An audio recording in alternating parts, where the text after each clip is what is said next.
एक बार फिर से आप सभी का हार्दिक स्वागत, वंदन, अभिनंदन है दोस्तों। आपको बताना चाहेंगे कि यह प्रश्नोत्तरी इकाई 1 और ईएमआरएस एवं जो वर्तमान में बीपीएससी की परीक्षाएं हो रही हैं 6 से लेके 12th तक के लिए बहुत इंपॉर्टेंट है और भाषा से प्रश्न पूछे जाते हैं। आइए चलते हैं प्रश्नों की तरफ। प्रश्न नंबर 1 आज का पहला प्रश्न है।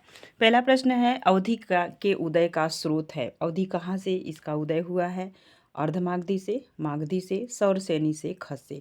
तो बताना चाहेंगे कि अवधि का जो विकास हुआ है वह अर्धमागधी से हुआ है। कहाँ से हुआ है? अर्धमागधी से। आइए दूसरा प्रश्न देखेंगे। दूसरा प्रश्न आज का, लखनऊ जन मंडल के किस जनपद में अवधि नहीं बोली जाती? प्रश्न ये है।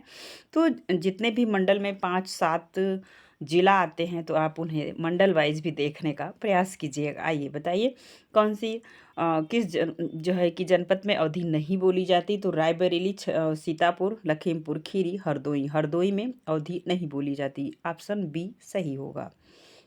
नेक्स्ट अगला प्रश्न है, अवधि का एक अन्य नाम यह भी है। क्या है? बघेली, छत्तीसगढ़ी, कोसली, मगही। तो क्या है? कोसली।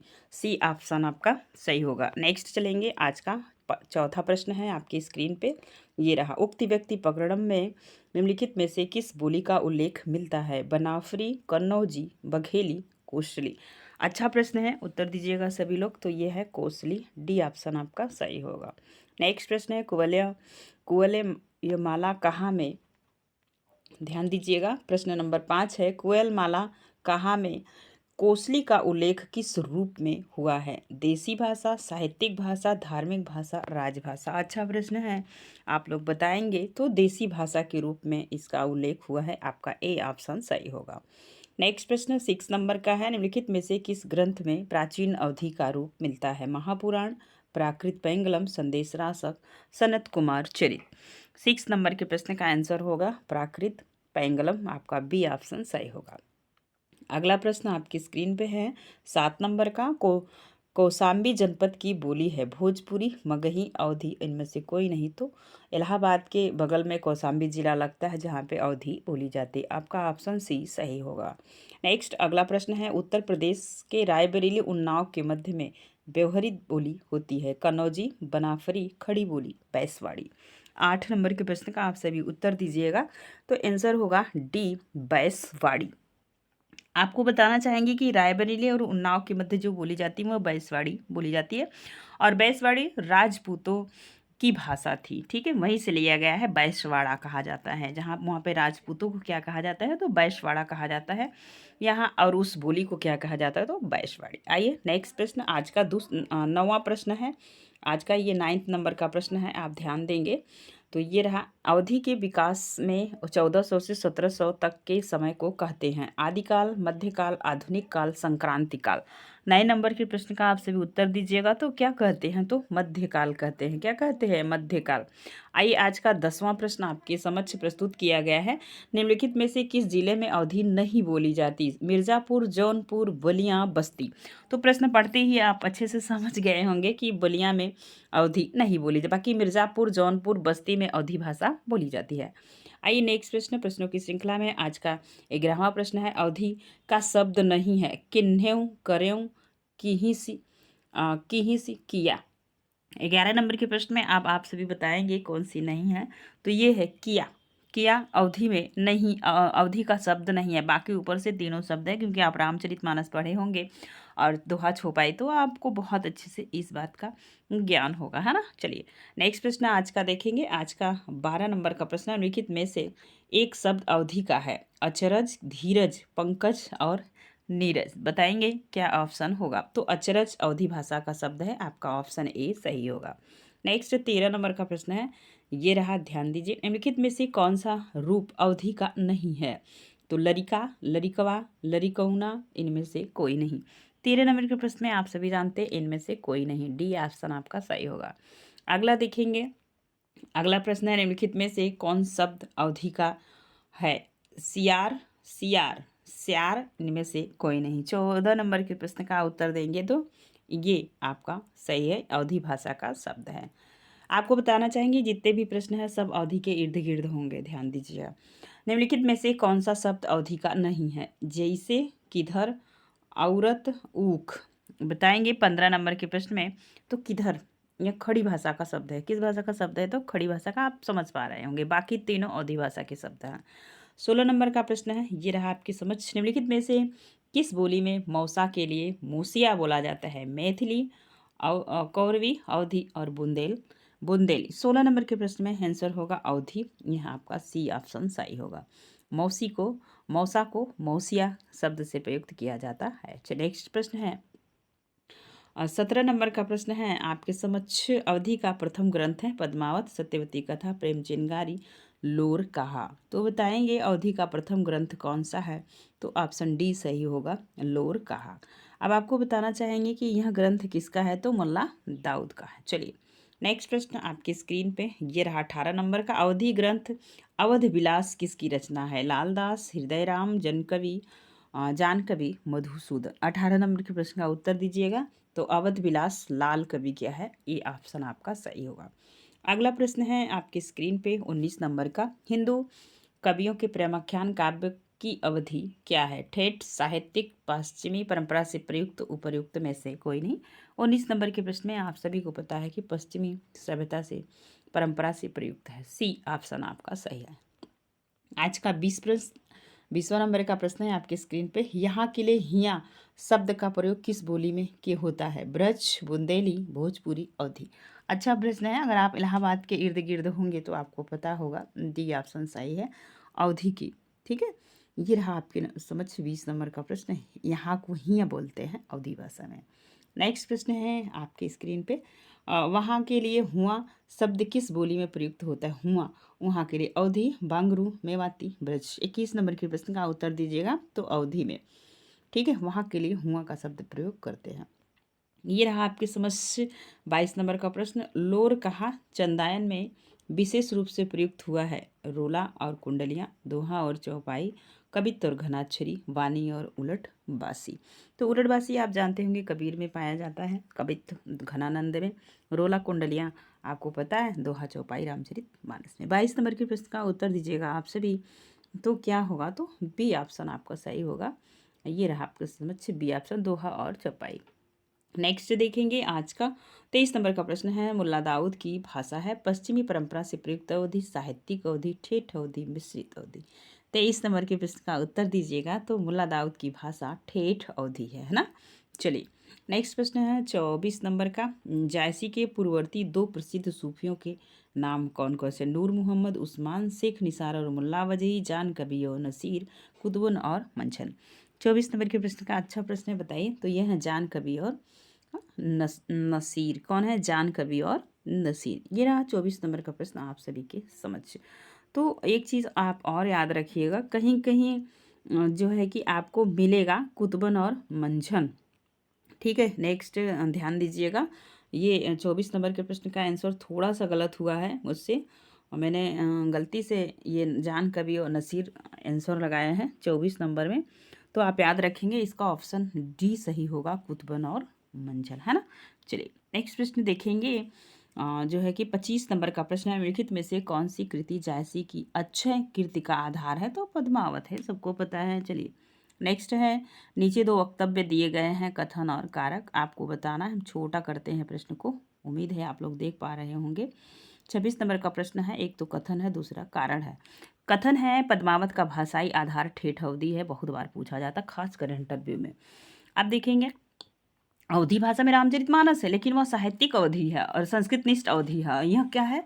तो ये अवधि जो है ठेठ अवधि है। ठीक है, चलिए आर है जो आपका कारण दिया गया था, कथन था, उसका कारण बताएंगे। वास्तव में सूफी कवियों की भाषा का कोई आग्रह नहीं, भावाभिव्यक्ति की चिंता मुख्य है। तो ये दोनों कथन और कारण में क्या सही है? ए सही, आर गलत है। ए गलत, आर सही है। ए और आर दोनों सही है, ए और आर दोनों गलत है। अब आपको बताना 26 नंबर के प्रश्न का आपसे भी उत्तर दीजिएगा। मजेदार प्रश्न है, तो याद रखेंगे ए और आर दोनों सही है। सी ऑप्शन आपका सही है।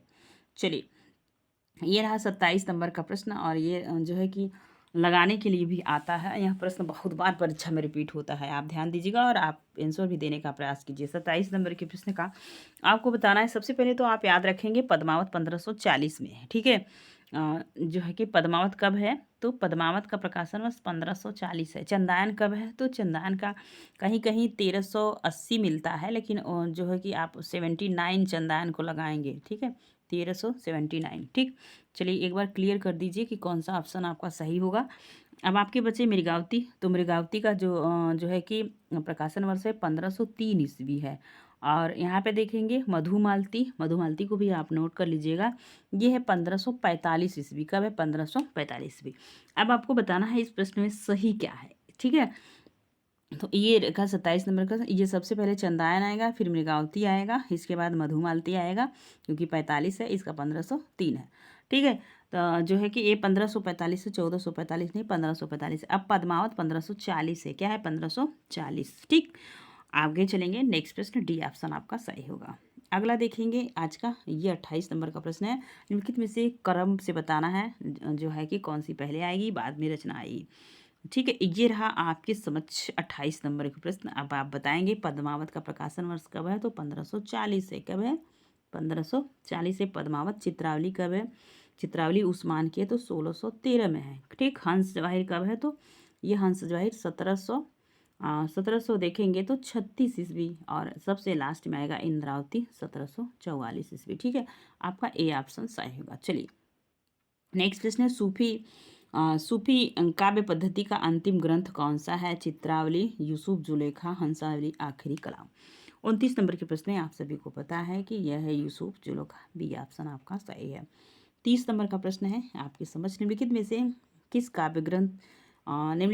किस काव्य ग्रंथ की भाषा विशुद्ध अवधि है। तत्सम शब्दों का प्रयोग नगण्य है। कथा, कनकावती, चित्रावली, पद्मावत, प्रेम दर्पण। ये रहा 30 नंबर का प्रश्न, तो ये है आपका सी ऑप्शन पद्मावत। नेक्स्ट प्रश्न आपकी स्क्रीन पे है, ये 31 नंबर का। निम्नलिखित अवधि शब्दों में कौन सा शब्द भविष्यत कहा का है। दिहिन, सूझती, लिखिसी, चलब।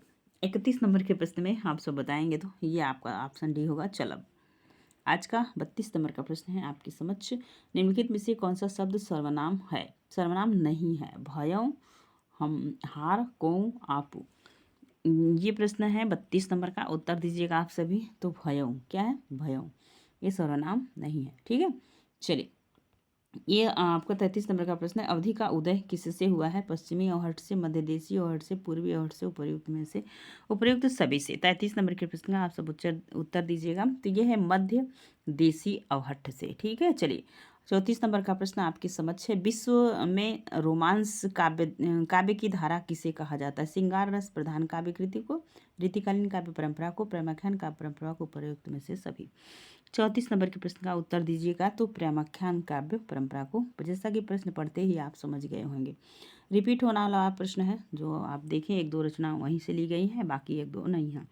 35 नंबर के प्रश्न का आप सब उत्तर दीजिएगा। तो सबसे पहले हम देखेंगे, जो आता है उसी को सबसे पहले मिलाने का प्रयास किया गया। जैसे ज्ञानदीप हुआ, तो ज्ञानदीप का जो प्रकाशन हुआ है 1619 ईस्वी में हुआ। हंस जवाहिर का क्या है, तो 1736 ईस्वी है। अब बचा आपका इंद्रावती, इंद्रावती कब है, तो 1744 है। अनुराग बांसुरी कब है, तो अनुराग बांसुरी 1764 ईस्वी है।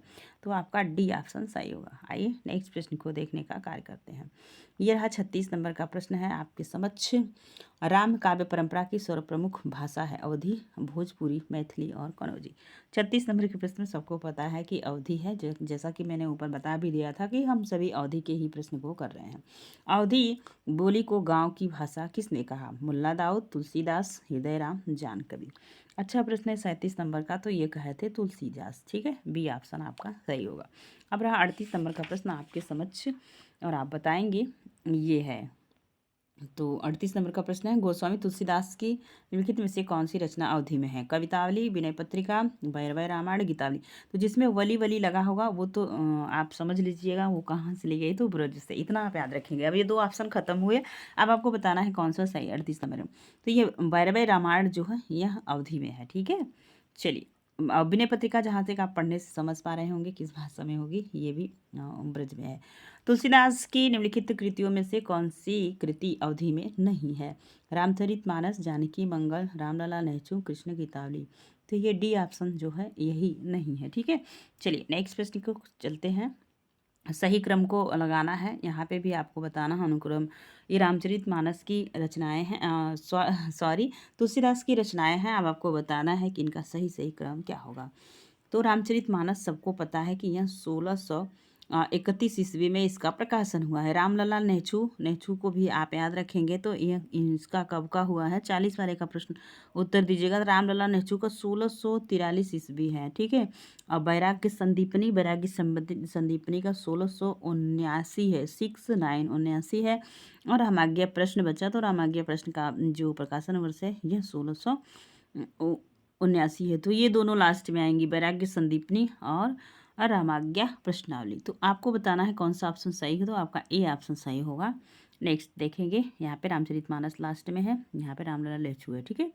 चलिए बताइए, ये रहा आपका 41 नंबर का प्रश्न है। यहाँ पे भी जो है तुलसीदास की रचना का क्रम ही आपको बताना है। 41 नंबर के प्रश्न का उत्तर दीजिएगा। तो सबसे पहले आप देखेंगे तो जो है कि गीतावली को देख लेते हैं, इसका प्रकाशन वर्ष, ठीक है। गीतावली का प्रकाशन वर्ष 1628 ईस्वी में हुआ। कब हुआ? 1628 में। अब आएगा विनय पत्रिका। विनय पत्रिका का जो प्रकाशन हुआ है वह 1642 ईस्वी में हुआ है। पार्वती मंगल जो है वह 1643 ईस्वी में हुआ है। अब आप देखेंगे कवितावली। कवितावली का कब हुआ है? तो 1600, आप देखेंगे कवितावली 1669 ईस्वी में इसका प्रकाशन है। तो आपका देख पा रहे होंगे बी ऑप्शन आपका सही हुआ, ठीक है। ध्यान दीजिएगा, आपका बी ऑप्शन सही है। नेक्स्ट अगला प्रश्न है 42 नंबर का। ये भी यूजीसी का बहुत चहेता प्रश्न है, कई बार यहाँ से प्रश्न आते रहते हैं, ठीक है। ध्यान दीजिए, क्या करना है, सही अनुक्रम बताना है, प्रकाशन वर्ष के हिसाब से आपको प्रश्नों का उत्तर देना है। सबसे पहले देखेंगे बरवे रामायण का जो प्रकाशन वर्ष हुआ है वो 1679 जो है कि 69 ईस्वी में हुआ है। भक्तमाल सबको पता है, नाभादास की रचना है। तो ये 1642 ईस्वी में इसका प्रकाशन है। अंगद पैज का 1501 ईस्वी में प्रकाशन हुआ है। आगे देखेंगे आप रामायण कथा, इसका प्रकाशन जो हुआ है वह 1499 ईस्वी में हुआ है। तो आप मिला पाएंगे कि डी ऑप्शन आपका सही होगा। सबसे पहले जो है कि अंगद पैद है 1500 जो है कि 1 ईस्वी में, ठीक। चलते हैं आगे, आपका डी ऑप्शन सही होगा। नेक्स्ट प्रश्न की तरफ देखिएगा, सही उत्तर ही बताना है आपको। यहाँ पे आप ध्यान दें, अनुक्रम वाले ही प्रश्न है, ठीक है। 43 नंबर का सबसे पहले देखिए, रामचंद्रिका है, हनुमान नाटक है, अवध विलास कवित्त है, रत्नाकर है। तो यहाँ पे आपको मिलान करना है। तो आप यहाँ पे हम देखेंगे, सबसे पहले आप देखिए रामचंद्रिका का जो प्रकाशन वर्ष हुआ है 1658 ईस्वी है, ठीक है। आप देखेंगे कवित्त रत्नाकर का कब हुआ है, तो कवित्त रत्नाकर 1706 ईस्वी है। कब है? 1706। अब आप देखेंगे अवध विलास, तो अवध विलास का जो प्रकाशन वर्ष हुआ है वह 1700 ईस्वी में हुआ है, ठीक। अब हनुमान नाटक की बारी आती है, तो हनुमान नाटक 1680 में है। कब है? 1680 में। तो सबसे पहले आप देखेंगे किसका आएगा, तो ये आपका देखेंगे रामचंद्रिका होगा। सबसे पहले 1658 है, फिर 1680 है। ये दोनों 1717, ये बी ऑप्शन आपका सही होगा। नेक्स्ट चलेंगे आगे प्रश्न की तरफ। ये रहा आपके समझ 44 नंबर का प्रश्न है, अध्यात्म रामायण निम्नलिखित में से किसकी रचना है? नाभादास, ईश्वरदास, माधवदास और तुलसीदास। 44 नंबर के प्रश्न में आप याद रखिएगा, अध्यात्म रामायण माधवदास की रचना है। अब आपको बताना है, ये 45 नंबर का प्रश्न है, अवधि में निम्नलिखित में से कौन सी ध्वनि नहीं है? क, न, म और ड़। तो 45 नंबर के प्रश्न में आप पढ़ते ही समझ गए होंगे, आदिकाल की रचनाओं में इसकी ध्वनि जो है कि पाई जाती है। जैसे मीरा के देखेंगे तो कुछ पुट मिलता है राजस्थानी का, ठीक है। तो यह अवधि का नहीं है। चलिए नेक्स्ट प्रश्न देखेंगे, अवधि अवधि में संवाद शैली का सफल ग्रंथ कौन सा है? हनुमान नाटक, हनुमान बाहु, भक्तमाल, राम रसो। 46 नंबर के प्रश्न का उत्तर दीजिएगा, तो हनुमान नाटक आपका ए ऑप्शन सही होगा। नेक्स्ट है, आप देखेंगे ये रहा आल्हा खंड जगनिक की किस भाषा में है? ब्रज, अवधी, राजस्थानी, पंजाबी। 47 नंबर के प्रश्न में उत्तर दीजिएगा, तो यह भी किस में है? तो ब्रज में है।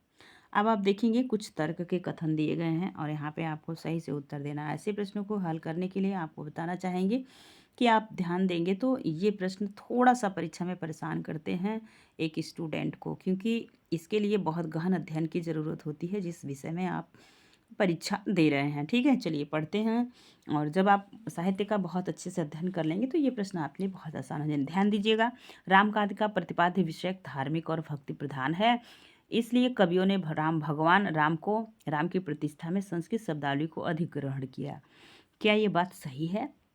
कारण देखिए, जहाँ धर्म और दर्शन का प्रसंग हो तथा उच्च काव्य सौष्ठव दिखाना हो, वहाँ तत्सम की प्रधानता स्वाभाविक है। अब आपको बताना है कौन सा ऑप्शन सही है, तो आप ध्यान दीजिएगा। तो बी ऑप्शन आपका सही है, दोनों बातें सही हैं और व्याख्या भी सही है। ठीक है, चलिए नेक्स्ट प्रश्न, अगला प्रश्न देखेंगे। रहीम की काव्य भाषा है, रहीम की काव्य भाषा क्या है, यही आपको बताना है। 49 नंबर का प्रश्न है। ब्रज है, राजस्थानी है, अवधी है, कौरवी। तो रहीमदास को आपने पढ़ा होगा, तो ये जो है कि कहाँ के किसके समकक्ष थे, तो तुलसीदास के। तो आप समझ जाइए कि यहाँ अवधी की भाषा है। अवधी काव्य कृष्णायन किसकी रचना है? चंद्रभूषण द्विवेदी, रमई काका, बलभद्र प्रसाद दीक्षित, पढ़िस दयानंद दीक्षित, देहाती द्वारिका प्रसाद मिश्र। 50 नंबर का प्रश्न बहुत इंपॉर्टेंट है, ये रहा आपका आंसर, डी ऑप्शन सही होगा, द्वारिका प्रसाद मिश्र। आज का अंतिम प्रश्न 51 नंबर का प्रश्न है, वही कथन और तर्क वाला, तो ध्यान से आप सभी उत्तर देंगे। टोटल 51 प्रश्न हम आज की प्रश्नोत्तरी में लिए थे। वक्तव्य दिए गए हैं। कथन है, तुलसीदास के समकालीन स्वामी अग्रदास भी अवधि के उत्कृष्ट कवि थे। कारण है, रामकाव्य परंपरा में जितने कवियों ने अपनी रचनाएं प्रस्तुत की, उनमें से अधिकांश ने अवधि को ही अपने काव्य का माध्यम बनाया। अब आप बताएंगे क्या कौन सा ऑप्शन सही है, ये आपको बताना है। ए आर दोनों गलत, या ए सही आर गलत, या आर और ए गलत और आर सही, और ए का संबंध आर से नहीं है। सी है ए और आर दोनों सही है तथा ए की सही व्याख्या आर है। डी है ए और आर दोनों गलत है, ए की व्याख्या ये आर नहीं है। यही बताना है आपको। दोनों कथन आप अच्छे से पढ़ लिए होंगे, तो प्रश्न का आप सभी उत्तर दीजिएगा। तो इसमें आपका सी ऑप्शन सही होगा। कौन सा ऑप्शन सही होगा? सी, व्याख्या भी सही है और दोनों ऑप्शन भी सही हैं। तो प्रश्नोत्तरी आपको कैसी लगी, कमेंट सेक्शन में कमेंट के माध्यम से ज़रूर बताइएगा। और एक भी प्रश्न यदि आप परीक्षा में यहाँ से पाते हैं, तो यह मेरा हिंदी में प्रश्नोत्तरी कराना सार्थक होगा। आज के लिए बस इतना ही, फिर मिलेंगे नेक्स्ट वीडियो में। वीडियो पसंद आएगा तो प्लीज़ लाइक शेयर कमेंट ज़रूर कीजिएगा। Thank you so much.